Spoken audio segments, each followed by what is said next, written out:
Hi, today we're going to take a look at this product. This is the Genie Mini by Syrp.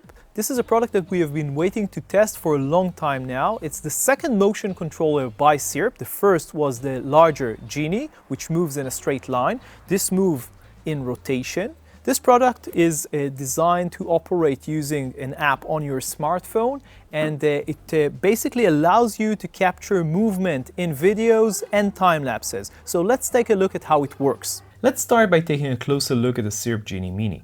The unit is about 9 centimeters in diameter, about 3.6 inches, weighing about 224 grams or about 7.9 ounces, and is covered in a type of a rubber coating. On the top you get a 1/4 inch 20 male thread, and on the bottom you have 3/8 female mount. You also get a single adapter from 1/4 inch 20 to 3/8. It would be nice if you could get two, but you can buy them for about $1. The top and bottom parts are made out of a cork-like material. This looks strange at first, but we quickly realized that it was designed that way to prevent the camera or a tripod from attaching in a way that will be hard to remove. Kind of ingenious when you think about it, actually. The Genie Mini has an internal lithium-ion battery, which is recharged using a small micro USB cable which comes in the package. Talking about the package, Syrp has gone again with a nice looking round cardboard box, which is very similar, although a little bit larger than the one that we got with the filters from Syrp that we have tested here recently.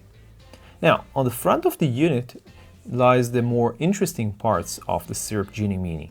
On the left you have the bottom, which turns the unit in the Bluetooth on and off. It's maybe the only part in the unit which we don't really care for. It is sometimes a bit hard to turn off, and it can be turned on accidentally. We would prefer a simple switch. Next to it there is the micro USB port for charging the unit, and then there is a 2.5mm camera port for connecting the unit to the camera for time lapses. Finally, there is a 3.5mm accessory port for using a dual Genie Mini and the IR cable. The Genie Mini can only be that much interesting on the outside. The much more interesting part is actually the app that lets you control the unit.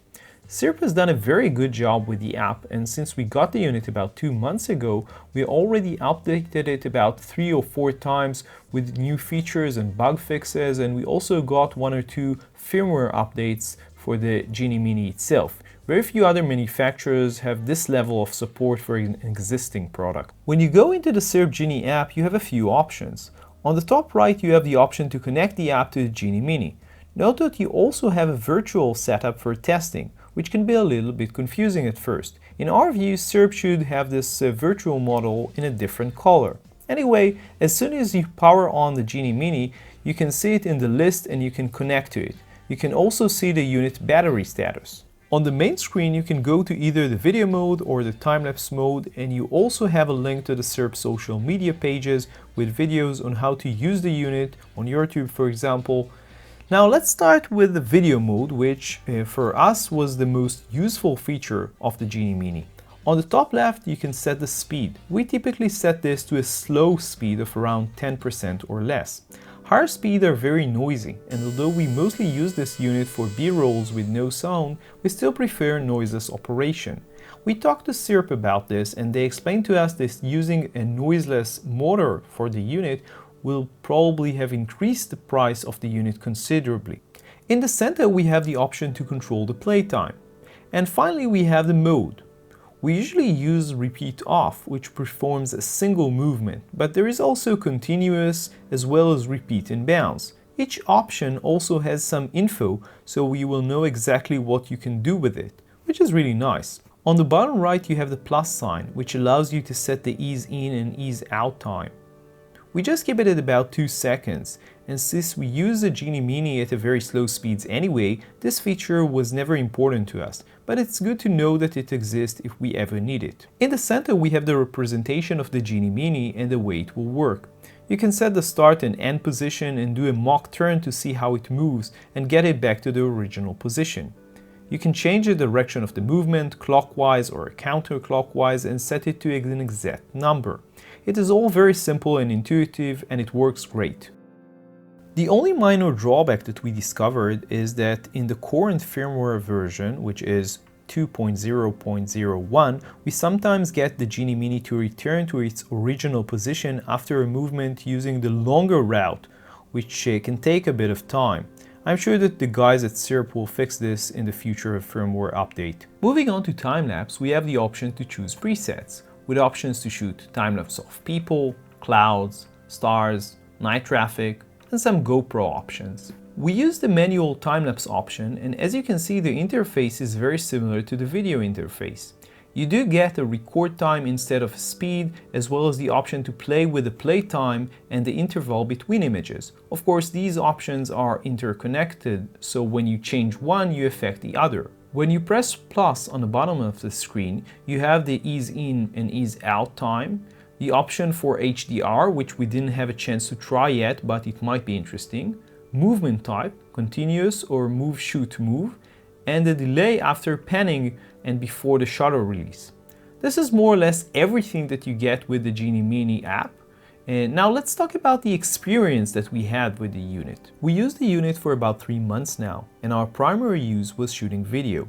We know that a lot of users are probably interested in the unit for time lapses, but we quickly discovered that our ability to shoot smooth movement with the Genie Mini was simply essential to our work process on LensVid, and almost all of our recent reviews had a short part shot with the Genie Mini. Syrp made a wonderful work with the interface of the device, which is really fun to use. We can only wish that we didn't have to reconnect the unit each time, although this is quite an easy process. It would also be cool if there was a physical button on the unit which you could program to do specific movements, so you could do specific tasks even without using the smartphone, just by pressing the button.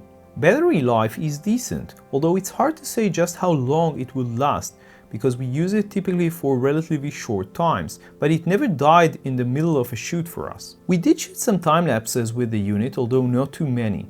Our colleague photographer JP Morgan did a few videos that we posted here on LensVid as well, and we will have links to them on the full review of the Genie Mini on LensVid. At the end of the day, the Genie Mini is simply a marvelous accessory that we think that any videographer or time-lapse enthusiast must have. At $250, we don't feel that it is really that expensive for what you are getting and the amount of control that you have over the device.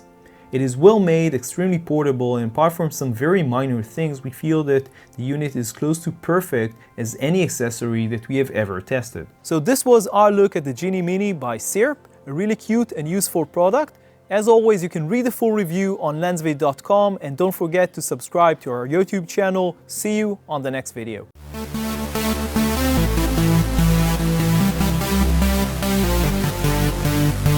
Thank you.